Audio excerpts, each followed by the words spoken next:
سلامونه او نیکی هیلې درنو دوستانو، هیله ده روغ او جوړ به یاستئ. د وخت لنډ تاریخ کتاب چې په اصل کې A Brief History of Time چې سټیفن هاکینګ لیکلی ده او د سټیفن هاکینګ له نوم سره به تاسې ټول آشنا یاستئ. نوموړی په 1942 کال په انګلستان کې زیږېدلی او په کمبریج پوهنتون کې د ریاضیاتو د پروفیسر په حیث د نیوټن ځای نیولی. له انسټاین وروسته په پراخ کچه دویم تکړه نظري فزیک بلل کیږي. دی د تور غارونه او ماشوم کائنات کتاب لیکوال هم دی چې په 1993 کې خپور کړی دی. همداراز زیات ساینسي کتابونه یې لیکلي. هاکینګ د ګالیلیا له مرګ پوره 300 کاله وروسته زیږېدلی او د 2013 کال د مارچ په 14 نیټه له دې نړۍ څخه تللی. د مرګ ورځ د انسټاین د زوکړې له کلیزې سره برابره ده او دغه ورځ د مارچ 14 د پای نړیواله ورځ هم ده. دا کتاب 230 د لندن د سنډے ټایمز ورځپاڼې لخوا د تر ټولو ښو خرڅېدونکو کتابونو په لیست کې راغلی او البته په دې حساب کې انجیل او د شکسپیر کتاب نه دی حساب. دغه کتاب نږدې 500 ژبو ته ژباړل شوی دی او په ټوله نړۍ کې هرو 750 نارینه‌و، ښځو او ماشومانو ته یو رسېدلی. دا کتاب ښاغلي وکیل احمد عزیزي ژباړلی او د ایډیټ په برخه کې نقیب احمد عزیزي ایډیټ کړی ده او د کتاب د چاپ کال 1399 او کابو 1000 ټوکه چاپ شوی دی. ټول کتاب کابو 214 پاڼې لري او په 1200 څپرکو کې راټول شوی دی. راځو لومړی څپرکي ته. د کائناتو په اړه زموږ تصور. یو مشهور ساینسپوه یو ځل د ستورپوهنې په اړه عمومي خبرې کولې.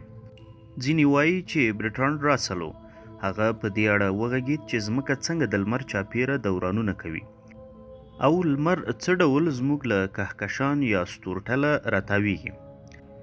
د خبرو په پای کې د خونې له اخیري خوا یوه کوچنۍ زړه ښځه رامخته شوه. ویې ویل، ته موږ ته چټیات وایې، نړۍ خو هواره تخته ده چې یو لوی کشپ پر خپله شا تکیه کړې ده. ساینسپوه تر ځواب ورکولو له مخه په زوره وخندل. بیا یې وویل، نو کشپ پر څه شي تکیه کړې ده؟ ښځې په قهر وویل، ځوانه ته ډېر هوښیار یې، کشپ خو ټول وخت لاندې ولاړ وي. ډیری خلک به د کائناتو په اړه دغسې تصور لري لکه د لوی نړۍ په اړه د کشپ چټیات. موږ ولې فکر کوو چې ډېر ښه پوهیږو؟ څه شی مو له نړۍ خبروي او څنګه مو پوهوي؟ کائنات له کومه راغلل او چیرته ځي؟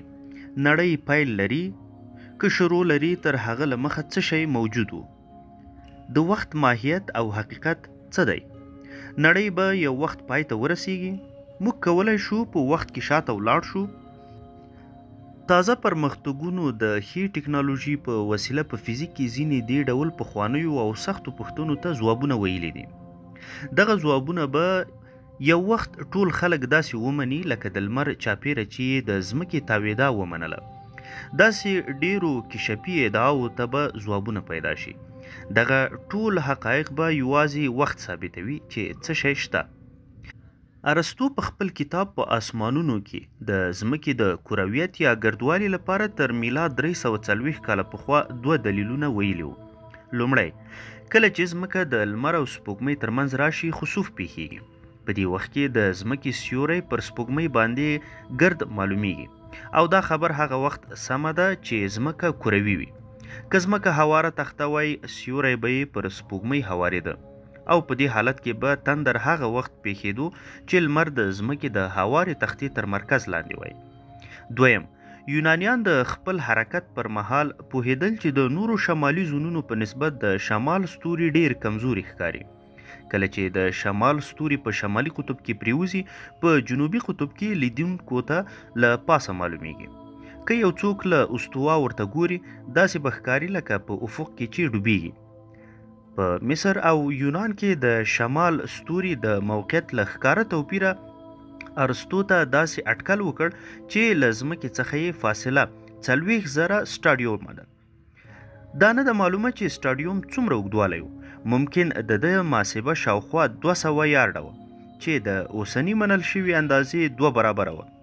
یونانیانو د ځمکې د کروي والي لپاره دریم دلیل دا وایو چې په سمندر کې لومړی د کښتۍ بادبان وینو او بیا ټوله کښتۍ راښکاري.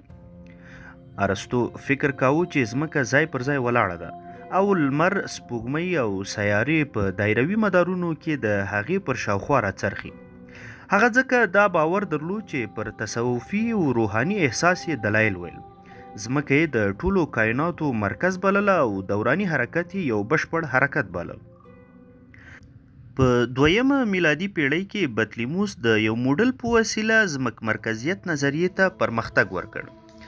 د دې نظریې پر اساس ځمکه په مرکز کې ولاړه وه، د 8 کرو په لاس محاصره شوی و. په دې کرو کې یوه د لمر، بله د سپوږمۍ، یوه د 5 سیارو او اخري د ثابتو ستورو کره وه. دا ټول شیان له ځمکې چاپیره تاوېدل. هغه وخت 5 سیارې لیدل شوې وې: عطارد، زهره، مریخ، مشتري او زحل. په دې موډل کې سیارې پر خپلو وړو دایروي مدارونو حرکت کوي چې هره دایره په خپله کره پورې د دې لپاره نښتې ده چې په اسمان کې یې لیدل شوې سختې لارې وښول شي. هغه له کورې د باندې ستورو ته یې په اصطلاح ثابت ستوري ویل چې تل په یو شان موقعیتونو کې ښکاري خو په اسمان کې یو ځای سره څرخیږي. دا چې د اخري کورې شاته څه شی موجود و، درک یې ځکه نه و معلوم چې د کائناتو هغه څنډه د انسانانو د مشاهدې برخه نه وه. د آسماني کتلو د موقعیتونو د اټکل لپاره د بطلیموس موډل بیخي پر ځان بسیا و. د دې کتلو د موقعیتونو د صحیح ټاکلو لپاره یې باید داسې فرضیه وړاندې کړې وای چې سپوږمۍ یوه داسې لاره تعقیبوي چې د نورو وختونو په نسبت 2 ځله ځمکې ته نږدې کیږي. معنا دا چې سپوږمۍ باید د نورو وختونو په پرتله 2 ځله غټه ښکارېدی. بطلیموس پوهېده چې په کار کې نیمګړتیا شته، خو موډل یې بیا هم ښه و، په داسې حال کې چې ټول منلی نه و. د ده موډل د کائناتو لپاره د عیسوي کلیسا له هغه تصور سره برابر و او منل شوی و چې د تورات مطابق و. ځکه د دې یوه لویه ګټه دا وه چې د ثابتو ستورو له کورې ورهاخوا سیمه یې جنتونو او دوزخونو ته پرېښوده. په 1514 میلادي کال د یو نامتو پادري نیکولاس کوپرنیک لخوا د کائناتو لپاره د یو ساده موډل وړاندیز وشو. په اولو کې د کلیسا له ویرې خپل موډل بېنومه او پټ وساته. کوپرنیک ویل چې لمر د کائناتو مرکز دی، ځمکه او سیارې په دایروي مدارونو کې پرې راڅرخي. دې نظریې تقریبا 1 پیړۍ وروسته جدیت پیدا کړ. په دې وخت کې 2 ستورپوهانو د کوپرنیک د نظریې ملاتړ وکړ، په داسې حال کې چې د دغه نظریې لخوا اټکل شوي مدارونه له مشاهده شویو هغو سره برابر نه وو. دا پوهان یو جرمنی جوهانس کیپلر او بل ایټالوی ګالیله و. د ارسطو بطلیموس تیورۍ په 1409 کال له منځه ولاړې. په همدې کال ګالیله لومړنی تلسکوپ جوړ کړ او د ستورو په څار لګیا شو. کله چې مشتري ته وکتل، د هغه شاوخوا یې سپوږمۍ ولیدې چې دوراني حرکتونه یې کول. له دې دا معلومه شوه چې هر شی باید مستقیم له ځمکې راتاو نشي، لکه څنګه چې ارسطو او بطلیموس فکر کاوه. البته دوی بیا هم فکر کاوه چې ځمکه د کائناتو مرکز دی او د مشتري سپوږمۍ هم په ډیرو پیچلو لارو ترې تاویږي. مګر موږ ته داسې ښکاري چې دا د مشتري سپوږمۍ دی. د کوپرنیک تیوري ډیره ساده وه. په دې وخت کې جوهانس کیپلر د ده په تیوري کې سمون راوست. ویل چې سیارې د لمر چاپیره په بیضوي مدارونو کې حرکت کوي. دغه خبره اوس منل شوې ده. کیپلر دې ته اندېښمن و چې بیضوي مدارونه لا یوازې فرضیه ده. دی په دې 2 نظریو دایروي او بیضوي کې له یوه مایوسه و، ځکه بیضویانې ښکاره تر دایرو لږ مکملې وي. د بیضوي مدارونو تصادفي کشف د ستورو او سیارو د مشاهدې لپاره ښه و. مګر کیپلر خلکو ته په خپله نظریه قناعت نشوی ورکولی، ځکه سیارې داسې د لمر د ورکشونکي قوې په وسیله د هغه چارچاپیره دورانونو ته مجبوریږي. هغه وخت یو مهم وضاحت وشو چې کله په 1480 کال ایزاک نیوټن خپل کتاب Philosophy and Naturalists Principia Mathematica خپور کړ. په طبیعي علومو کې په یوازې ځان د دې کتاب نشرول یو ډیر مهم کار و. نیوټن په دې کتاب کې یوازې دا ونه ویل چې اجسام په یو وخت او فضا کې څنګه حرکت کوي، بلکې هغو پیچلو ریاضیکي رابطو ته هم انکشاف ورکړ چې دغه حرکتونه تحلیلوي. نیوټن د نړیوالې جاذبې په وړاندې کولو سره وویل چې په کائناتو کې هر جسم بل شی د زورورې جاذبوي قوې په وسیله د ځان خواته راکاږي. شیان چې څومره درانه او یو بل ته نږدې وي هغومره یې دغه قوه زوروره وي. دا یې یوه داسې قوه وبلله چې پر ځمکه د شیانو د راپرېوتو سبب کېده. د نیوټن په سر د مڼې رالوېدل یو الهام و. یقینا دا لکه د انجیل نازلېدل داسې و. نیوټن به تل دا ویل چې د جاذبې نظریه هغه وخت رایاده شوه کله چې تر ونې لاندې ناست وم. فکر مې کاوه او تصادفي مې په سر راولوېده. نیوټن لاړ چې د خپلو قوانینو مطابق وښیي چې جاذبه قوه د ځمکې پر شاوخوا د سپوږمۍ او د لمر چاپیره د ځمکې او نورو سیارو د بیضوي تاویدا سبب کیږي. د کوپرنیک موډل د بطلیموس آسماني کورې له منځه یوړې او د هغه دا نظریه یې هم رد کړه چې کائنات یو طبیعي سرحد لري. کله چې په اسمان کې د ثابتو ستورو د ځایونو بدلون نه معلومېده او په هسک کې تنها ځمکه پر خپل محور څرخېده، نو دا طبیعي وه چې ستوري لکه زموږ لمر داسې وبلل شي، خو فاصله یې له موږ ډېره وه. په هغه وخت کې یې لرې ستوري ځکه ثابت بلل چې د لرېوالي له لاسه یې په لوڅو سترګو د ځایونو بدلون نه معلومېده، او همداراز په دې وخت کې لمر هم ثابت بلل کېده. نیوټن پوه شو چې ستوري باید د جاذبې قوې مطابق یو او بل ورکش کړي. دا هم معلومه ده چې ستوري بې حرکته نه دي، نو دا امکان نه لري چې ستوري به په یوه نقطه کې سقوط وکړي.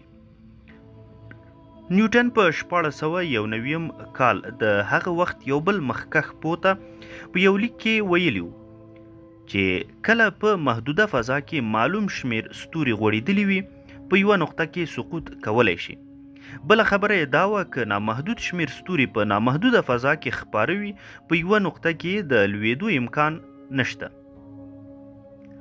ځکه په نامحدوده فضا کې مرکزي نقطه نه وي چې ستوري پکې وغورځي. دغه دلیل د نااټکل شوي خطر لپاره یوه نمونه ده چې تاسې د لایتنهایي په اړه خبرو کولو ته رابولي. په لایتناهي کائناتو کې هره نقطه مرکز بلل کېدای شي، ځکه هره نقطه په خپله خوا کې بې شمېره ستوري لري. د دې لپاره هغه صحیح تګلاره ډېره وروسته درک شوه.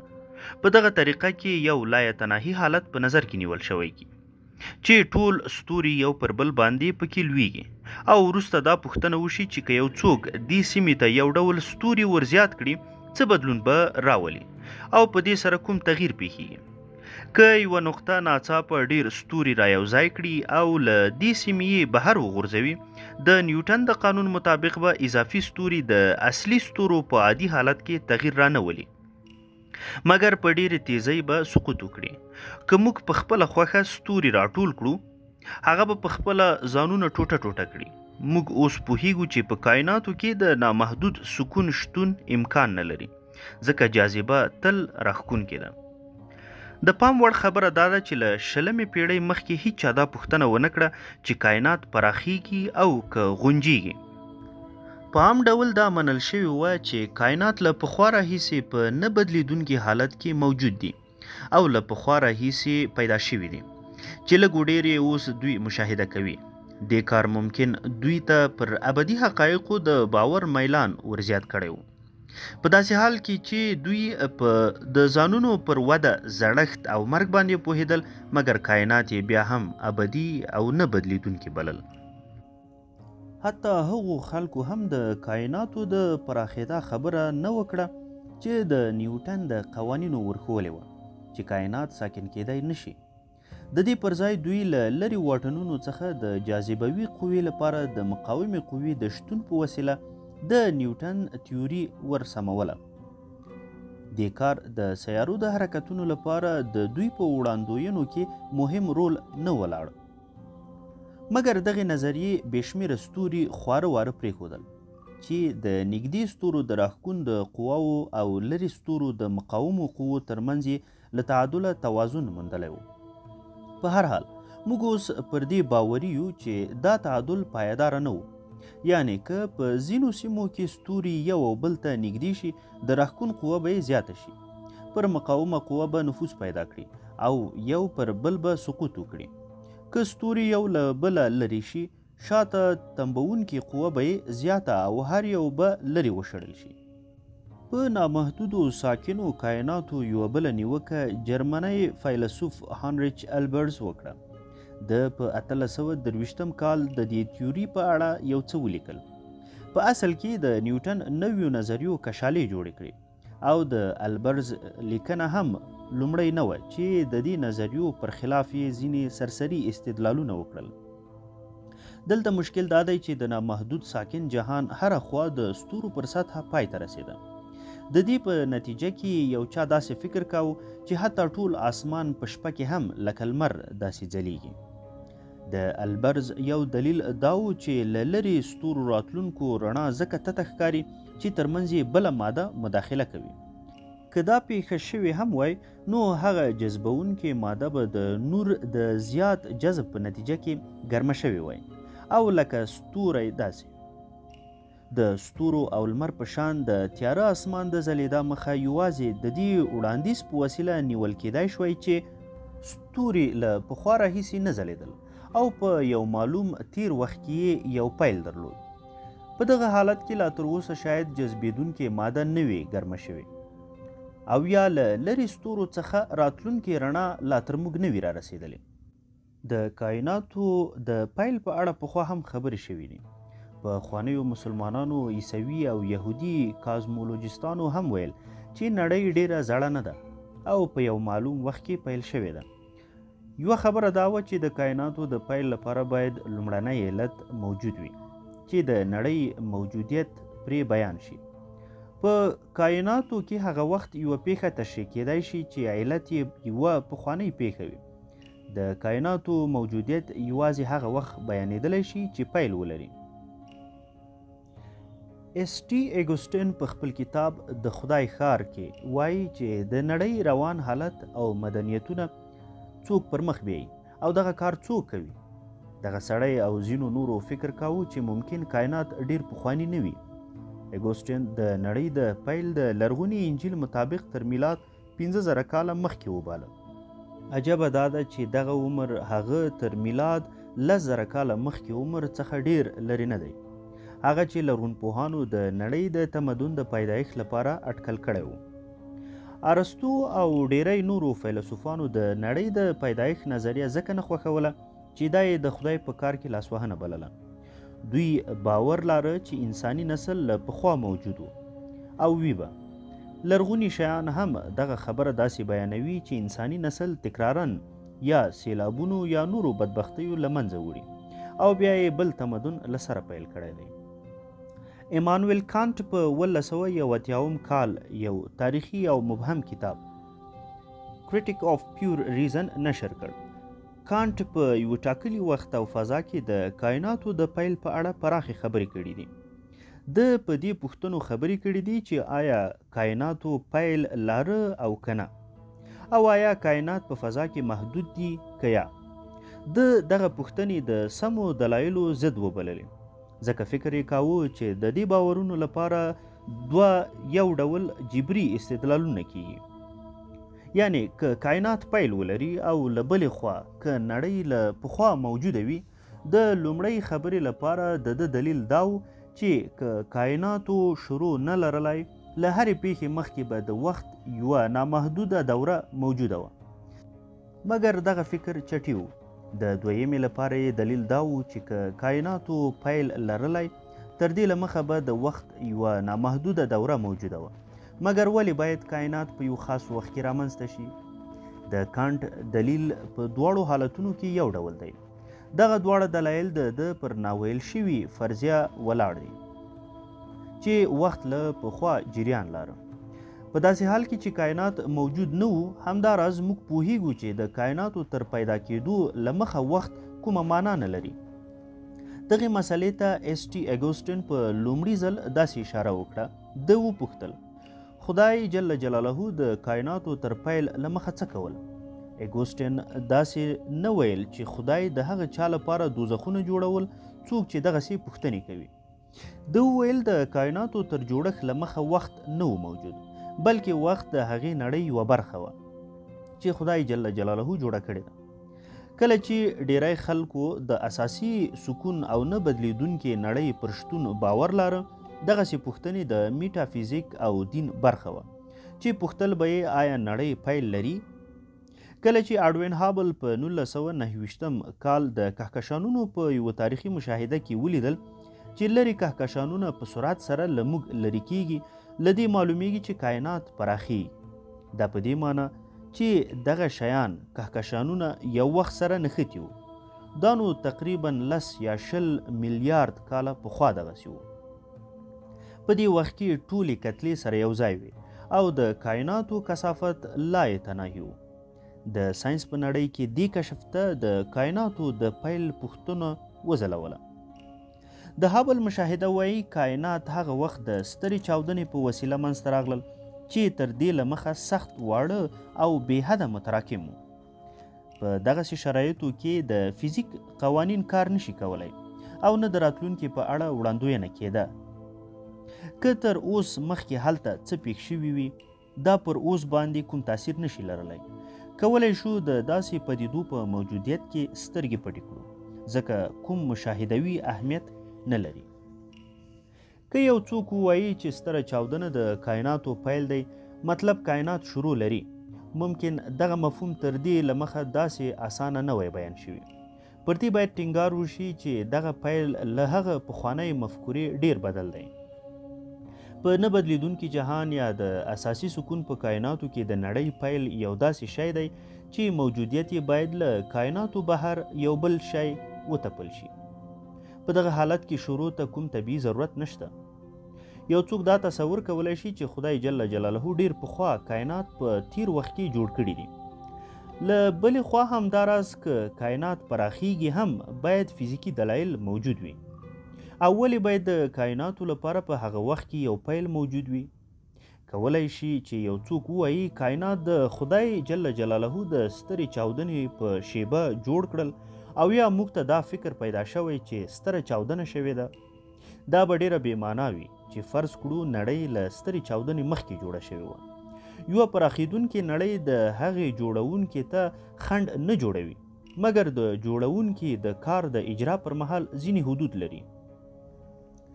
که د کائناتو د ماهیت او طبیعت په اړه منظمې خبرې وشي او د داسې سوالونو په اړه بحث وشي لکه آیا نړۍ پیل او پایل لري، تاسې به ووایاست چې څومره یوه ښه علمي تیوري ده.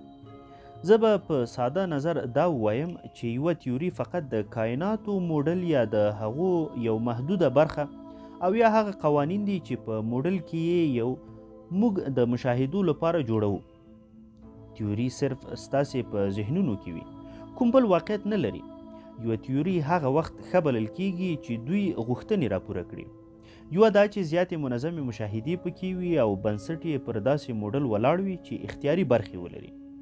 بله غوښتنه دا ده چې باید د راتلونکي مشاهدو نتایج هم څرګند کړي.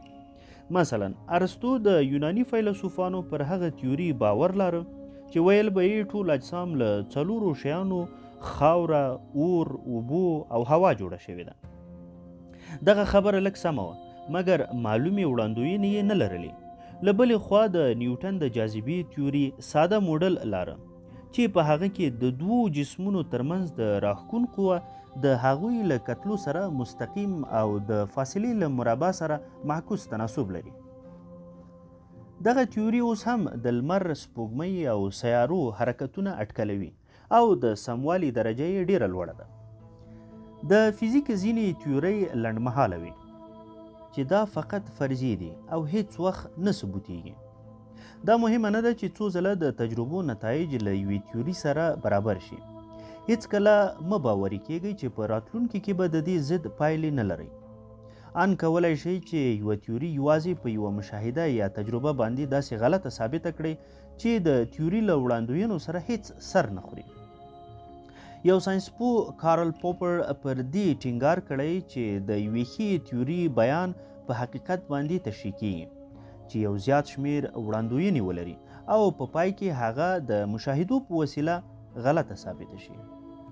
هر وخت که نویو تجربو د یوې تیورۍ له اټکلونو سره سمون لاره، تیوري سلامته ترې راووتله او باوري شوه، ودې منل شي. مګر که له یوې تیوري سره مشاهدې برابرې نه وي، باید پرېښودل شي او یا اصلاح کړل شي. تاسې کولی شئ چې د مشاهده کوونکي د وړتیا په اړه هم پوښتنه وکړئ. ډېر ځله داسې هم شوي چې یوه تیوري د پخوانۍ هغې غځونه یا پرمختللی شکل وي. مثلا ډیرو سمو مشاهدو د عطارد په حرکت کې د نیوټن د جاذبې د تیورۍ له اټکل سره یو وړوکی توپیر پیدا کړ. د انسټاین عامې نسبي تیوري چې د عطارد په حرکت کې کوم فرق اټکل کړ، د نیوټن د تیورۍ تر وړاندوینې لږ کم و. انسټاین چې کومې وړاندوینې وکړې هغه نیوټن نه لرلې، او د نوې تیوري په وسیله چې دا احساسي قبلونې دي، موږ اوس هم د ټولو علمي هدفونو لپاره د نیوټن تیوري کاروو. ځکه د دې تیوري او د انسټاین د نسبیت د تیوري ترمنځ یو کوچنی فرق دی چې په عادي حالاتو کې سترګې پرې پټوو. د نیوټن د تیوري یوه ګټه دا ده چې د انسټاین د تیوري سره په اسانۍ کار کوي. د ساینس اخرنی هدف دا دی چې د بشپړ جهان لپاره یوه تیوري وړاندې کړي. ځکه ډیری ساینسپوهان مسایل په دوو برخو ویشي. هغه قوانین چې موږ ته وایي کائنات څنګه د وخت په تیریدو سره بدلیږي. که موږ وایو چې کائنات څه ډول ښکاري، دغه قوانین راته وایي چې وروسته به څنګه ښکاري. دویم دا چې کائنات په لومړي ځل څه ډول و. ځینې خلک فکر کوي چې ساینس فقط له هغې اولې پوښتنې سره کار لري. دوی د کائناتو د لومړني حالت پوښتل د میټافیزیک او دین موضوع بولي.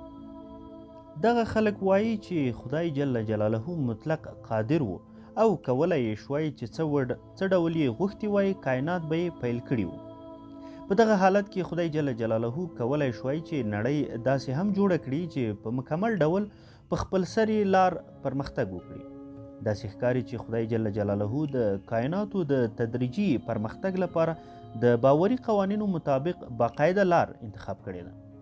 له دې سره جفت دا فرضیه معقوله ښکاریږي چې داسې قوانین شته چې د کائناتو لومړنی حالت اداره کوي. دغه خبره سمه ده چې د کائناتو تشریح په یوه تیوري کې سخته ده. د دې پر ځای موږ دغه مسله د تازه تیوریو په راپیدا کولو له منځه وړو. له دې تیوریو هره یوه یې معلوم شمیر باوري مشاهدې او وړاندوینې لري. هره تیوري به د شیانو له اغیزو څخه په سترګو پټولو د هغو د نمایندګي لپاره د سیټونو یو ساده شمیر لري. شاید ټولې پایلې یې غلطې وي. که په کائناتو کې پر بنسټي لار هر شی پر بل شي تکیه وکړي، د څیړنې د برخو د بیلوالي له امله به پوره حل ناممکن وي. له دې سره دا یوه باوري لاره ده چې ووایو موږ اوس یعنې په اوسني حال کې په تیر کې جوړ کړی دی. د نیوټن د جاذبې د تیوري یو مثال به یاد کړم چې وایي د دوو شیانو ترمنځ د جاذبې قوه په یوه شي باندې تکیه ده چې هغه کتله ده. دلته نو جسمونه بیا دا خپلواکي لري چې له هر شي څخه جوړ شوي وي. ممکن یو څوک دې ته هیڅ ضرورت ونه لري چې د لمر او سیارو د جوړښت او قانون لپاره دې له یوې تیوري برخمن وي. ساینسپوهان اوس هم د کائناتو د بیان لپاره دوی اساسي تیوري کاروي.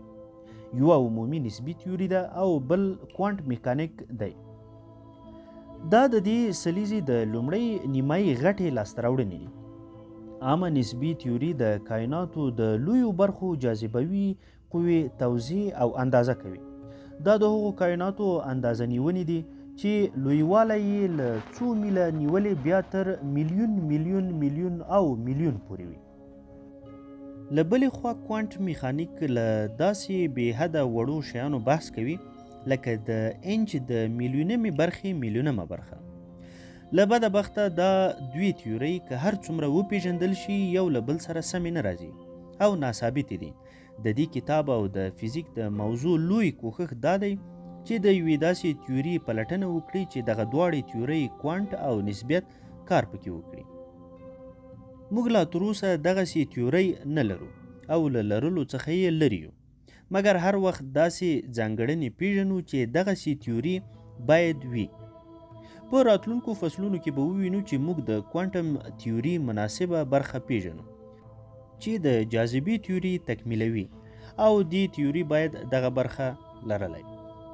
که باوري یاست چې کائنات خپلسري نه دي او د معلومو قوانینو په وسیله اداره کیږي، په پای کې مجبوریږئ چې څو تیوریانې په یوه تیوري کې سره یوځای کړئ چې ټول کائنات پرې تشریح شي.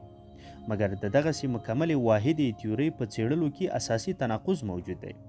هغه دا چې موږ پر واقعیت ولاړ موجودات یو او دا د پورته یادې شوې فرضیې څېړلو ته څوک دومره وخت لري چې کائنات زموږ په خوښه مشاهده کړي او یا له هغه څخه یو جلا منطقي تصویر راکړي چې موږ یې وینو. په دغسې یو حالت کې د دلیل وړ ده چې فرض شي موږ شاید د داسې قوانینو خواته پر لار یو چې موږ کنټرولوي. سره له دې که دا یوه حقیقي واحده تیوري وي نو په غالب ګمان چې زموږ کړنې به هم څرګندې یا اټکل کړي. همداراز دغه تیوري به هغه پایله هم څرګنده کړي چې موږ یې په لټه کې یو. ولې باید دا تیوري معلومه کړي چې موږ له شواهدو څخه سمو پایلو ته رسیږو؟ آیا ممکنه نه ده چې دا تیوري په یو وخت زموږ د اوسنیو تصوراتو پایله غلطه وبولي او یا هیڅ پایله ونه بولي؟ یوازینی ځواب چې زه یې دغه مسئلې ته ورکوم هغه د ډاروین د طبیعي انتخاب پر اصل تکیه ده. د دې نظریې پر اساس په خپله تولیدونکو ارګانیزمونو کې به ارثي بدلونونه راشي او افراد به مختلفې ودې ولري. د دې بدلونونو معنا دا ده چې ځینې کسان به تر نورو پر دې ښه وتوانیږي چې د دوی د شاوخوا نړۍ په اړه تصور او کار وکړي. دوی به په زیات احتمال داسې وي چې په خپله ساتنه، بیا تولید او د خپل فکر او رویې په بڼه به واک لري او واک ته به رسیږي. پخوا دا په مکمل ډول سمه وه چې ځیرکتیا او ساینسي کشف د ژغورنې لپاره ګټه کړې ده او کوي. اوس دغه خبره سمه ده بلل کیږي چې ممکن زموږ ساینسي اختراعات موږ له منځه یوسي او که داسې وهم نشي یوه مکمله واحده تیوري مو هم د ژغورنې چانسونه نشي زیاتولی. په هر حال د کائناتو تشریح چې څومره په باقاعده لار شوي او وهم شي ممکن دا تمه ولرو چې طبیعي انتخاب چې موږ ته څومره د دلیل ویلو توانایي راکړي ممکن د یوې بشپړې واحدې تیورۍ په څېړلو کې په ښه راشي او شاید غلطې پایلې ته مو ونه رسوي. هغه لومړنۍ او اساسي تیوریانې چې موږ یې اوس هم لرو په ډیرو حالاتو کې د دقیقو اټکلونو لپاره کافي دي. د کائناتو لپاره د نهایي تیورۍ څېړل سخت ښکاري چې د عمل په میدان کې سمون راولي. دا یو ارزښتناک فکر او یادونه ده چې د نسبیت او کوانټ میکانیک پر وړاندې یو شان استدلالونه شوي دي او دغو دواړو تیوریو موږ ته هستوي انرژي او د مایکرو الکترونونو اوښتون راکړی دی. د یوې مکملې واحدې تیورۍ کشف ممکن زموږ په ژغورنه کې مرسته ونه کړي، حتی زموږ د ژوند پر ډول هم اغیز نه کوي. مګر تر اوسه پورې چې تمدن سر راهسک کړی دی خلکو نه غوښتل او نه غواړي چې پیښو ته بې ارتباطه او د نه تفصیل په سترګو وګوري. دوی د زړه له کومې پر نړۍ د پوهېدا لپاره د وضع شوي قانون غوښتنه کړې ده. موږ اوس هم په تمه یو چې په دې پوه شو موږ ولې دلته یو او له کومه راغلي یو. د پوهې لپاره د بشر خورا ژوره تقاضا زموږ د اوسني تلاش او تحقیق کافي سمونه ده او زموږ هدف د هغو کائناتو له یوې کاملې سپړنې څخه پرته بل شی نه دی چې موږ پکې اوسیږو.